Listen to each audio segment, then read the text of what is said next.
বেনি ডিজাইনের মধ্যে মনে হয় এই ডিজাইনটি হচ্ছে সবচেয়ে বেশি হার্ড ডিজাইন। যখন আমি মেহেদি ক্লাস করতেছিলাম তখন মানে এই ডিজাইনটা যখন আমার সামনে করা হচ্ছিল তখন আমি পুরোপুরি আমার চোখই ঘুরিয়ে ফেলতেছিলাম। কারণ আমার টার্গেট ছিল যে আমি এই ডিজাইনটা শিখবো না, কারণ এই ডিজাইনটা দেখলেই আমার কাছে এত হার্ড মনে হতো।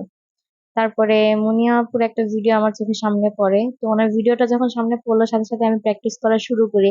উনি যেভাবে ধাপে ধাপে প্র্যাকটিস করতেছে মানে করে দেখাচ্ছিল ওইভাবেই সেম আমিও ধাপে ধাপে প্র্যাকটিসটা করতে থাকি।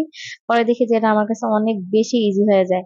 এখন আমি যেভাবে টিউটোরিয়ালটা করতেছি আপনারাও ঠিক সেম সেভাবে আমি যেভাবে একটা পর একটা স্টেপ কমপ্লিট করেছি, দরকার হলে ভিডিওটাকে স্টপ করে করে আপনারাও ঠিক সেভাবে স্টেপ বাই স্টেপ কমপ্লিট করবেন। তাহলে দেখবেন ডিজাইনটা আপনাদের কাছে অনেক বেশি ইজি হয়ে গেছে, আর অত বেশি হার্ড মনে হবে না।